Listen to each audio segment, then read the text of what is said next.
नमस्कार। आज हम बात करेंगे चक्रवर्ती सम्राट अशोक के बारे में। देखिए, अशोक के पिता का नाम बिंदुसार था तथा उनकी माता का नाम सुभद्रांगी था। अशोक मौर्य राजवंश का महान सम्राट था। अशोक का जन्म 304 ईसा पूर्व में पाटलिपुत्र पटना में हुआ था। देखिए, अशोक के पिता बिंदुसार की 16 पटरानियां तथा 101 पुत्र थे, लेकिन पुत्रों में केवल उनके 3 ही नामों को लेकर वो है सुसीम, जो कि सबसे बड़ा था, फिर अशोक और फिर तिस्य। देखिए, तिस्य अशोक का सहोदर भाई और सबसे छोटा था। एक दिन सुभद्रांगी को सपना आया कि उसका बेटा एक बहुत बड़ा सम्राट बनेगा। उसके बाद उसे राजा बिंदुसार ने अपनी रानी बना लिया। क्योंकि सुभद्रांगी क्षत्रिय कुल से नहीं थी, इसलिए राजकुल में उनको विशेष स्थान नहीं मिला था। देखिए, अशोक के कई सौतेले भाई बहन थे, जिनमें बचपन में काफी कड़ी प्रतिस्पर्धा रहती थी। देखिए, अशोक के बारे में ऐसा कहा जाता है कि वो बचपन से ही सैन्य गतिविधियों में काफी निपुण हो गए थे। एक दिन बिंदुसार ने भावी राजा को जानने के लिए पिंगलवत्स जीव नाम के एक ज्योतिष को बुलाया और फिर सभी 101 राजकुमारों को एक बगीचे में बुलाया गया। लेकिन अशोक वहां नहीं जाना चाहता था, क्योंकि उसके पिता उसे पसंद नहीं करते थे। लेकिन उसकी माता ने उसे वहां जाने के लिए कहा। देखिए, तपस्वी पिंगलवत्स जीव को ऐसा आभास हुआ कि आने वाले समय में राजकुमार अशोकी मौर्य साम्राज्य का सम्राट बनेगा। लेकिन उन्होंने इसका सीधा सा जवाब नहीं दिया और इशारा करते हुए कहा कि जिस राजकुमार के पास अच्छा घोड़ा, गद्दी, पेय, पात्र और भोजन होगा, वो राजा बनेगा। सभा समाप्त हो जाने के बाद तपस्वी ने सुभद्रांगी को बताया कि अशोक ही राजा बनेगा। इस खबर का पता चलते ही सुभद्रांगी ने तपस्वी को जल्द से जल्द महल छोड़ने के लिए कहा, क्योंकि बिंदुसार ऐसे जवाब से क्रोधित हो सकता था। अशोक का बड़ा भाई सुसीम उस समय तक्षशिला का प्रांत पाता। तक्षशिला में भारतीय यूनानी मूल के लोग रहते थे, इसलिए वह क्षेत्र विद्रोह के लिए उपयुक्त था। देखिए, सुसीम के अकुशल प्रशासन की वजह से भी उस क्षेत्र में विद्रोह पनप उठा था। राजा बिंदुसार ने सुसीम के कहने पर राजकुमार अशोक को विद्रोह के दमन के लिए वहां पर भेजा था। अशोक के आने की खबर सुनते ही विद्रोहियों ने उपद्रव खत्म कर दिया और विद्रोह बिना किसी युद्ध के खत्म हो गया। अशोक की इस समृद्धि से उसके भाई सुसीम को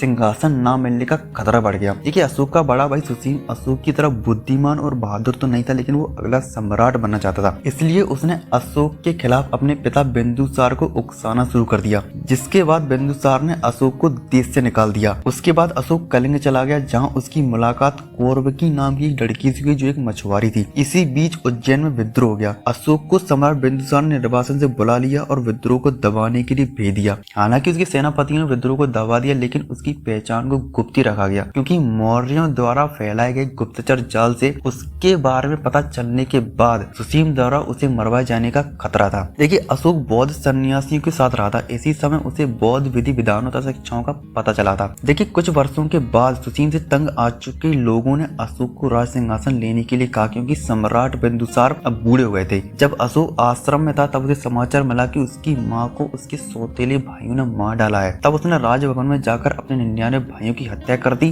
और सम्राट बना। देखिए, अशोक के सम्राट बनने में राधा गुप्त ने उसकी काफी मदद की थी। देखिए, अशोक का राज्य उत्तर में हिंदू कुश तक्षशिला की श्रेणियों से लेकर दक्षिण में गोदावरी नदी, सुवर्णगिरी पहाड़ी के दक्षिण तथा मैसूर तक, तथा पूर्व में बंगाल, पाटलिपुत्र से पश्चिम में अफगानिस्तान, ईरान, बलूचिस्तान तक पहुंच गया था। देखिए, सम्राट अशोक का साम्राज्य आज का संपूर्ण भारत, पाकिस्तान, अफगानिस्तान, नेपाल, बांग्लादेश के अधिकांश भाग पर था। देखिए, सम्राट अशोक को चक्रवर्ती सम्राट अशोक कहा जाता है, जिसका अर्थ है सम्राटों के सम्राट, और ये स्थान भारत में केवल अशोक को मिला है। देखिए, सत्ता संभालते ही अशोक ने पूर्व तथा पश्चिम दोनों दिशा में अपना साम्राज्य फैलाना शुरू कर दिया। देखिए, उसने आधुनिक असम से ईरान की सीमा तक साम्राज्य केवल 8 वर्षों में फैला लिया था। देखिए, राजा बनते ही उसने अपने पिता की तरह नित्य हजारों ब्राह्मणों को दान देने, पुण्यकार और धर्म पूर्वक आचरण करते रहे। देखिए, इस राज्य की व्यवस्था में चंद्रगुप्त मौर्य की योग्यता, चाणक्य की नीति और बिंदुसार के प्रबंध के सारे गुण थे। देखिए, राज्याभिषेक के 8वें वर्ष एक अत्यंत महत्वपूर्ण घटना घटी, जिसने अशोक के जीवन को ही नहीं बल्कि भारत के इतिहास को भी बदल दिया। देखिए, अशोक